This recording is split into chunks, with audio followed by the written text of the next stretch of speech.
जब स्टार्ट की थी प्रिपरेशन, तब तो मतलब टारगेट था कि अंडर 100 लाना है। लेकिन फिर लास्ट लास्ट में आते तक ऐसा नहीं लग रहा था कि अंडर 1000 भी आ पाएगी through out the year.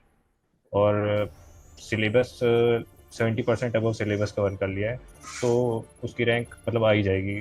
Top under 100 तो अंडर 1000 तो आ ही जाएगी।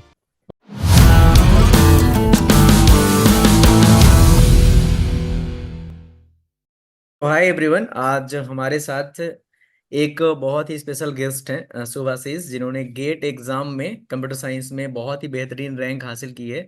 और अभी इन्होंने काउंसलिंग के दौरान आईआईटी कानपुर एमटेक में एडमिशन लिया है। तो इनकी रैंक जो थी 185 थी कंप्यूटर साइंस में। तो आज इनकी गेट प्रिपरेशन की जर्नी के बारे में हम एकदम डिटेल में डिस्कस करेंगे, और सुभाशीष से हम सब कुछ जानेंगे जर्नी के बारे में, कैसे स्टार्ट किया, कहाँ से पता चला था गेट के बारे में।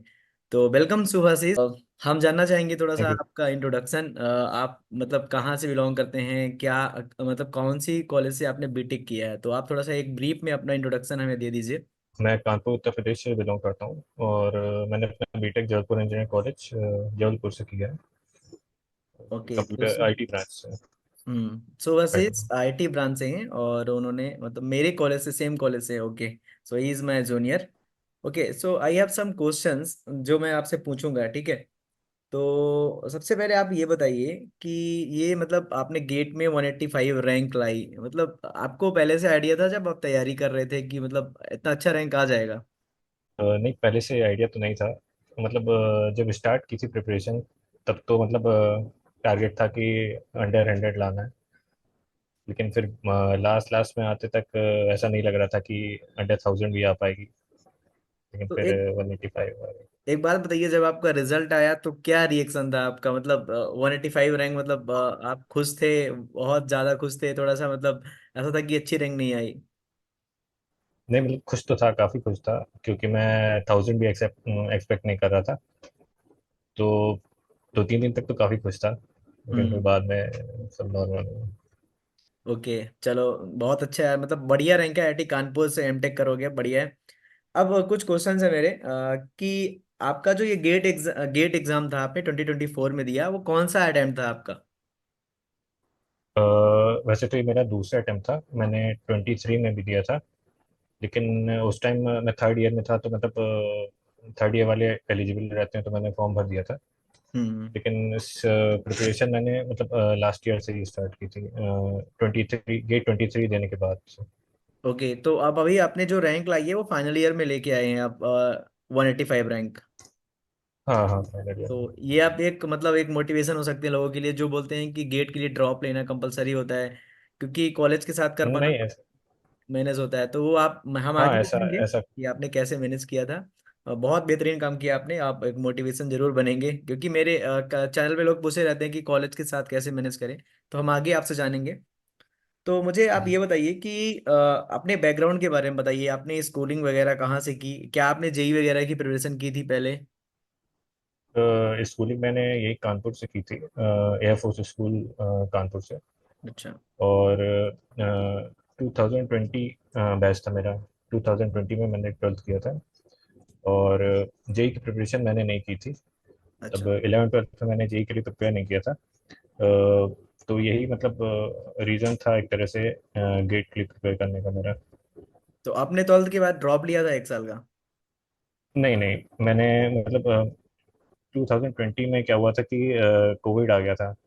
उस टाइम जेई पोस्टपोन्ड हो गया था।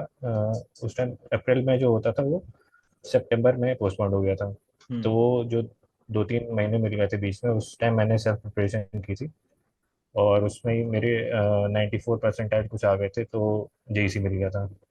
अच्छा, तो उसके बढ़िया बाद था मैंने ड्रॉप नहीं मतलब। लिया। आईआईटी ड्रीम था तो इसीलिए गेट आपने दिया। तो जिन लोगों का ड्रीम होता है और जेई नहीं क्लियर होता है, तो वो लोगों को गेट देना चाहिए। उसके थ्रू आपको आईआईटी जाने का फिर से एक मौका मिलता है। यही मतलब आपने यही हाँ, मतलब सोच के दिया। ट्वेल्थ में तो मतलब मैं उतना सीरियस नहीं था कि आईआईटी जाना है या एनआईटी जाना है। मतलब जो कॉलेज मिल रहा था वो ले लिया मैंने। उसके बाद जेईसी में आने के बाद लगा कि नहीं, टीयर 1 कॉलेज और टीयर 3 कॉलेज में डिफरेंस पता चला। अच्छा, ठीक है, ठीक है, बढ़िया यार। अगला क्वेश्चन कि आपने गेट की तैयारी स्टार्ट कब से की, और आपको गेट एग्जाम के बारे में पता कैसे चला? ये बहुत ही बेहतरीन, मतलब बहुत अच्छा क्वेश्चन है कि कब से तैयारी करना चाहिए। गेट की तैयारी मैंने यही गेट जो थर्ड ईयर में दिया था, उसके बाद से मैंने गेट के लिए प्रिपेयर करना स्टार्ट किया। थर्ड ईयर में जब गेट दिया था मैंने, तब मुझे सी प्रोग्रामिंग और डीएसए यही आता था, ये दो सब्जेक्ट आते थे। उसके बाद से मैंने फिर गेट की प्रिपरेशन स्टार्ट की थी। थर्ड ईयर में आपने और फिफ्थ तब सेम गेट के से बारे किया? फिफ्थ सेम या सिक्स सेम कब से स्टार्ट किया आपने? में, सेवन सेम जब स्टार्ट हुआ था तब से, अप्रैल लास्ट ईयर, अप्रैल मई का टाइम था, तब मैंने स्टार्ट किया था। अच्छा, सेवन सेम, हाँ मतलब सिक्स सेम का एंडिंग था, हाँ सेवन सेम सेवन। स्टार्ट होने वाला था। हाँ अच्छा, सेवन सेम स्टार्ट हुआ था मतलब तब। आपने एक साल में कॉलेज के साथ गेट निकाला एक बेहतरीन रैंक के साथ। बहुत ही हाँ मतलब कम लोग निकाल पाते हैं। अच्छा किया आपने, चले बहुत मेहनत की हाँ आपने। तो आपने गेट एग्जाम के बारे में हाँ जाना कैसे कि मुझे गेट की तैयारी करनी चाहिए थी? मतलब आपको आईआईटी जाना था, आपने बता दिया ना कि आपको एक मोटिवेशन आया वहां से कि आईआईटी जाना हाँ। है। जेई के बाद से तो ऐसा था कि किसी न किसी कॉम्पिटेटिव एग्जाम की तैयारी करनी है। हम्म। तो उसके बाद मतलब मेरा ऐसा नहीं था कि गेट के लिए प्रिपेयर करना है। मतलब एक दिन ऐसे ही मेरा फ्रेंड मेरा गेट के लिए प्रिपेयर कर रहा था। तो वो एक दिन मेरे से बोलता है कि गेट सीएस में उतने बच्चे नहीं देते हैं, सीएस से गेट। उसे उस टाइम मालूम नहीं होगा। तो वो कहता है गेट सीएस से उतने बच्चे नहीं देते हैं, तो गेट सीएस निकालना एक तरह से इजी रहता है हम्म। बाकी ब्रांचेस के कंपैरिजन में, जैसे मैकेनिकल या सिविल। तो उस टाइम मैंने सोचा कि हाँ गेट के लिए मतलब प्रिपेयर करना चाहिए। तो बाद में पता चला कि सबसे ज़्यादा बच्चे गेट सीएस से दे रहे हैं इस और बार। करीब 1.25, 1.25 लाख लोगों ने दिया था इस बार। और सीएसई से मतलब एमटेक करके तो प्लेसमेंट लेना भी बहुत अच्छा होता है, तो लोग एमटेक को प्रेफर करते हैं ज्यादा फिर। हाँ हाँ हाँ। ओके, सही है। तो अगला क्वेश्चन ये है कि आपने गेट कंप्यूटर साइंस में लिखा, तो कौन से सब्जेक्ट से आपने स्टार्ट किया था प्रिपरेशन? मैथ्स मैंने इंजीनियरिंग मैथ्स और डिस्क्रीट मैथ्स पहले किया था। हम्म। फिर बाद में बाकी के सब्जेक्ट्स। ओके, तो आपने इंजीनियरिंग मैथमेटिक्स किया है। कुछ लोग सी प्रोग्रामिंग से भी स्टार्ट करते हैं, मतलब उनका लगता है कि सी प्रोग्रामिंग सेकंड सेम में फर्स्ट सेम में होता है कॉलेज के, तो वहां से भी स्टार्ट कर सकते हैं कुछ सी लोग। प्रोग्रामिंग और सी प्रोग्रामिंग और डीएसए तो मुझे मतलब पहले से आता था, तो मैंने अच्छा। वो तो पहले से आता था मुझे, तो वो उतना नहीं पढ़ा मैंने। मैथ से इसलिए स्टार्ट किया। और आपने पूरा सिलेबस जो था गेट सीएससी का कब तक में फिनिश कर लिया था? मतलब मैंने सिलेबस कवर तो मतलब मिड जनवरी तक किया, लेकिन मेरा सिलेबस कवर हो नहीं पाया। मुझे 3 सब्जेक्ट छोड़ने पड़े, और 3.5 ऐसे ही, मतलब सीएन एक तो, और सीओए और कंपाइलर डिज़ाइन, और डिजिटल लॉजिक्स के सीक्वेंशियल सर्किट्स छोड़ दिया था। तो आपने तीन तो सब्जेक्ट कंप्लीटली छोड़ दिए, फिर भी आपकी 185 रैंक आ गई। हाँ, बढ़िया तो बढ़िया। ये मतलब मैं बहुत बहुत अच्छा कवर पॉइंट नहीं है, कर पाया। क्योंकि मैं मेरे से बहुत सारे लोग पूछ रहे थे कि सर कि अभी से जो लोग स्टार्ट करना चाहते हैं, अभी अगर कोई करेगा तो 7 सब्जेक्ट तो कर सकता है ना, 7 8 सब्जेक्ट।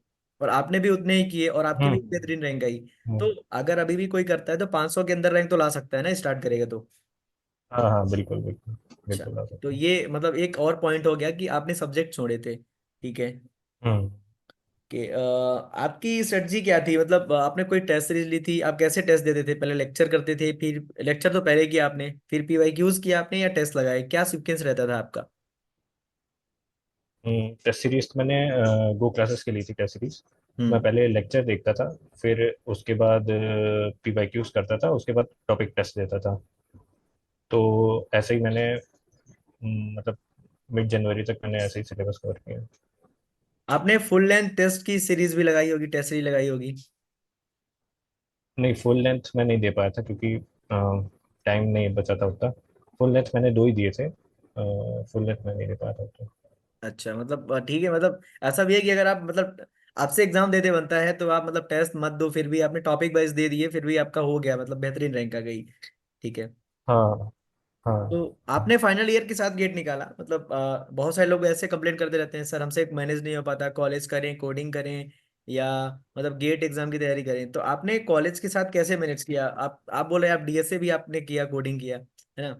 तो आपने हम्म कोडिंग किया, उसके अलावा गेट और ये क्या बोलते हैं कॉलेज के एग्जाम्स को भी मैनेज किया, तो तीनों चीज को आपने कैसे बैलेंस बना के रखा? ये एक बहुत ही मतलब सबसे इंपॉर्टेंट क्वेश्चन यही होता है बच्चों का।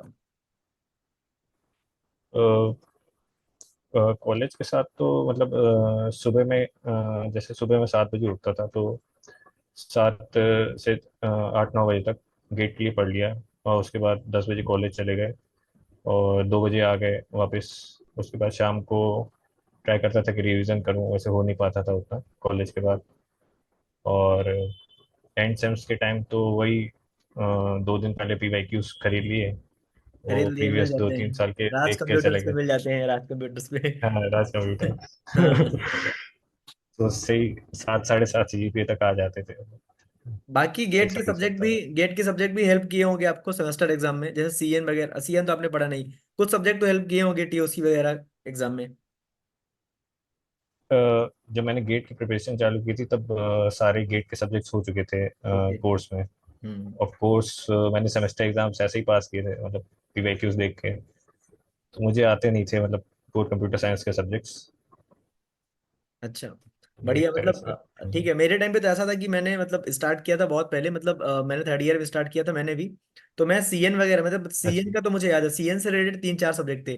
एक तो नेटवर्क सिक्योरिटी था, एक सीएन था, एक और सब्जेक्ट था, तो और एक एमएल था। तो मतलब एक बार पढ़ लो फिर वही वही क्वेश्चंस मतलब रिपीट होते रहते थे, आंसर सेम लिखते थे हम लोग। तो हाँ वही है, मतलब गेट हाँ तैयारी भी हाँ हेल्प करती है कभी कभी। हाँ हाँ। तो आपने मतलब कोडिंग वगैरह किसी प्लेटफॉर्म में कर रखी है, जैसे leet code, code forces, code safe, GFG वगैरह पे? कोडिंग तो मतलब पहले मैं करता था, मतलब सेकंड थर्ड ईयर में कोडिंग ही करता था। गेट के पहले कोडिंग की है। कोडिंग पहले आपका टारगेट प्लेसमेंट था? ऐसा गेट की प्रिपेयर करना ऐसा कुछ नहीं था। चलो ठीक है, मतलब अभी भी जो स्टार्ट करना चाहे तो अपना मन बदल सकता है और कर सकता है और एक बेहतरीन रैंक ला सकता है, आपसे हाँ मोटिवेट होके। हाँ हाँ। तो आपने मार्च अप्रैल में स्टार्ट किया, तो आप डेली कितने घंटे टाइम देते थे गेट प्रिपरेशन के लिए अपने? मतलब डेली तो ऐसा कोई फिक्स नहीं था कि इतने घंटे पढ़ने हैं। सुबह मैं कोशिश करता कि सुबह का टाइम मैं मैक्सिमाइज कर पाऊँ, क्योंकि फिर कॉलेज के बाद मन नहीं लगता था उतना पढ़ने में। बोरिंग। सुबह के टाइम मैं सोचता था मैक्सिमाइज कर पाऊँ। ओके, तो आपने मतलब आवर्स काउंट नहीं किए, बस आप पढ़ते रह गए, मतलब मॉर्निंग में ज्यादा पढ़ते थे? मॉर्निंग में मैं पढ़ता था मतलब। ओके। उसके बाद नाउ आपने बता दिया पूरी स्ट्रेटजी किया, मतलब नॉर्मली आपने किया, मतलब कुछ एक्स्ट्रा ऑर्डिनरी नहीं किया, और एक मतलब अपने आप पे भरोसा रखा, हम्म, आपने बहुत अच्छी रैंक लाई। ठीक है। नाउ आप फ्यूचर की बात करते हैं आपकी। What are your plans? आप क्या प्लान कर रहे हैं? अभी आपको आईआईटी कानपुर मिला है, तो आईआईटी कानपुर एक बहुत अच्छा मतलब प्लेसमेंट के मामले में आगे है। तो आप क्या मतलब आईआईटी जाएंगे अभी? डेफिनेटली पीएसयूज की भी वैकेंसी आ रही है, तो क्या आपका टारगेट है, आईआईटी या पीएसयू? अभी तो मतलब मैं एमटेक ही करने का सोच रहा हूँ। पीएसयूज में जैसे अगर डीआरडीओ, इसरो, इसमें ट्राई करूँगा अगर हो जाता है तो। अभी तो मतलब वैसे एमटेक करने का ही अच्छा, हाँ, एम इसरो है। वगैरह के एग्जाम होंगे अभी, है ना? इसरो का एग्जाम भी आएगा अभी आपके लिए। अभी तो हमारे बैच का इंटरव्यू भी नहीं हुआ, मैं भी सेलेक्ट हुआ हूँ इंटरव्यू के लिए, अभी तक इंटरव्यू नहीं हुआ है, बट आएगा जल्दी, है ना अच्छा। इंटरव्यू, तो आपके लिए भी एग्जाम आएगा, है ना? हम्म, और आपके अकॉर्डिंग मतलब सफिशियंट टाइम कितना होना चाहिए, मतलब 100 200 के अंदर रैंक लाने के लिए कितने साल से, कब से तैयारी स्टार्ट कर देना चाहिए? एक मतलब मान लो एक मीडियम बच्चा है जिसको थोड़ा कम समझ में आता है, तो उसको कब से तैयारी स्टार्ट कर देना चाहिए? मेरे हिसाब से तो मतलब डिपेंड करता है कि उसने अपने सेमेस्टर्स में कैसे पढ़ा है। अगर उसने अपने सेमेस्टर्स में बढ़िया तरीके से पढ़ा है, 8.5 9 CGPA आ रहे हैं, तो मतलब उसका तो 2 3 महीने भी उसके लिए काफ़ी है। दो अगर तीन महीने किसी ने सेमेस्टर्स में नहीं पढ़ा है मेरे जैसा है तो 1 साल भी कम पड़ जाता है, क्योंकि 12 13 सब्जेक्ट्स रहते हैं, तो 1 साल में मैनेज कर पाना मुश्किल हो जाता है। तो जिसने 1 साल मुझे सेमेस्टर से लगता है पढ़ाई कि की है, थोड़ा अगर सा ढंग से लास्ट में रिवीजन वगैरह करके। हाँ, अगर एक मतलब 1 साल मुझे लगता है अगर सीरियसली कोई प्रिपेयर करे तो आ ही जाएगी मेरा। 1 साल सफिशिएंट टाइम है, ओके। आपने तो 6 7 8 महीने में किया, वो भी मतलब सब्जेक्ट पे कम किए, ठीक है। और जब आप टेस्ट सीरीज देते थे तो सब्जेक्ट वाइज सीरीज जो टेस्ट देते थे, तो आपके कितने मार्क्स आते थे, जैसे कितने का होता था और कितने मार्क्स आते थे आपके? जैसे 25 मार्क्स का रहता था तो 18+ आ जाते थे मेरे। 70% अबव आ जाते थे मेरे। 70%, मतलब पहले से ही मतलब आपकी रैंक आ रही थी पहले से ही, ठीक है। बढ़िया। टॉपिक टेस्ट में तो मतलब ठीक था। तो अभी आपका ड्रीम, एक ड्रीम तो आपने मेहनत करके अचीव कर लिया, आईआईटी। अब आईआईटी जाने के बाद आपका एक मतलब होता है ना कि मुझे अमेजोन, गूगल, माइक्रोसॉफ्ट में जॉब करना है, तो आपकी मतलब ऐसी कोई ड्रीम कंपनी है अभी तक, मतलब मुझे सर यहाँ पे जाना है? नहीं, ऐसा कोई ड्रीम कंपनी तो नहीं है। अच्छा। कोई ओके, ऐसे वहां कोई। से जो अच्छा प्लेसमेंट देगी वहीं पे ले लेंगे। हाँ हाँ हाँ। और आप कुछ मतलब सजेस्ट करना चाहो हमारे ऑडियंस को, मतलब क्या करें, मतलब तैयारी के दौरान क्या ना करें, मतलब अपनी तरफ से एक मैसेज देना चाहें? हम्म, मेरे हिसाब से तो जैसे जिसने पीवाईक्यूज और रिवीजन ढंग से किया है, और मतलब रिवीजन ही एक मेरे हिसाब से सबसे ज़्यादा इम्पोर्टेंट है। रिवीजन और पीवाईक्यूज जिसने ढंग से किया है थ्रू आउट द ईयर, और सिलेबस 70% अबव सिलेबस कवर कर लिया है, तो उसकी रैंक मतलब आ ही जाएगी। टॉप अंडर 100 तो अंडर 1000 तो आ ही जाएगी। 1000 आ जाएगी, और 1000 एक डिसेंट रैंक है। हाँ हाँ, मतलब पीवाईक्यूज बढ़िया तरीके से करना है, और रिवीजन टाइम टू टाइम करना है। ये मेरे हिसाब से सबसे ज़्यादा इम्पोर्टेंट है। और सिलेबस कवर करने में अगर आप स्टैंडर्ड बुक्स को फॉलो कर सकें, अगर स्टैंडर्ड बुक्स आपको समझ में आता है पढ़ने में, तो वो मेरे हिसाब से बेटर रहेगा। कि आप कोई भी लेक्चर्स देख रहे हैं किसी के भी, उससे बेटर रहेगा कि यार आप बुक को रेफर करें तो। आपके पास अभी मतलब सफिशियंट टाइम है, आप क्या बोल रहे हो, तो आप बुक्स भी रेफर कर सकते हो। हाँ, मतलब एक बार जैसे लेक्चर देख लिया, उसके बाद अगर आप स्टैंडर्ड बुक्स पढ़ सकते हैं तो वो मेरे हिसाब से बेटर रहेगा। अच्छा, मतलब बुक्स अभी देख सकते हैं, स्टैंडर्ड बुक आप रेफरेंस के लिए फॉलो कर सकते हैं, और रिवीजन आपने बता हम्म, दिया।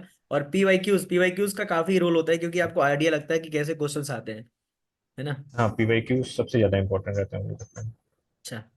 तो बढ़िया था यार, मतलब आपने कम टाइम में मतलब रैंक ला ली, बहुत अच्छा लगा। और हमारे कॉलेज से ही हो आप, तो मतलब अच्छा है, कॉलेज का नाम रोशन हुआ, हमारे टाइम पे भी काफी लोगों ने रैंक लाई थी। तो हम आईआईटी कानपुर आप जाइए, बढ़िया मतलब एक प्लेसमेंट लाइए और वहां से भी नाम रोशन कीजिए, है ना? जी और हमारे व्यूअर्स जरूर मोटिवेट होंगे आपसे। और हम आपकी लिंक्डइन का यहाँ पे जो प्रोफाइल है हमारे, अगर कुछ सब्सक्राइबर्स आपसे कुछ पूछना चाहे जरूर, हम आपकी लिंक्डइन की प्रोफाइल शेयर कर देंगे डिस्क्रिप्शन में अपने वीडियो की, तो आपसे कांटेक्ट बिल्कुल कर सकते हैं। और अब डेफिनेटली उम्मीद करता हूँ कि आप रिप्लाई करेंगे, है ना, हेल्प करेंगे बिल्कुल बच्चों बिल्कुल की, है ना? बिल्कुल। ठीक है। तो गाइस, आप इनसे कुछ मोटिवेट हो सकते हैं, और देखिए मतलब आर्ट सब्जेक्ट करके भी गेट निकाला जा सकता है। तो जरूरी नहीं है कि आप पूरा सिलेबस कवर करो, जितना आपने कर रखा है वो उसमें आप मास्टर रहो, उसमें आप मतलब कॉन्फिडेंट रहो। एम आई राइट, सुभाशीष? जी बिल्कुल। हम्म। तो गाइस, ठीक है, थैंक्स फॉर वाचिंग। ऐसे पॉडकास्ट आते रहेंगे, और सुभाशीष का इंटरव्यू जल्द ही हम लेंगे आईआईटी पहुंचने के बाद, और जानेंगे आईआईटी कानपुर की lifestyle. Thanks Subhashish for coming in to podcast, और thank you guys for thank watching. You. Okay. Thank you.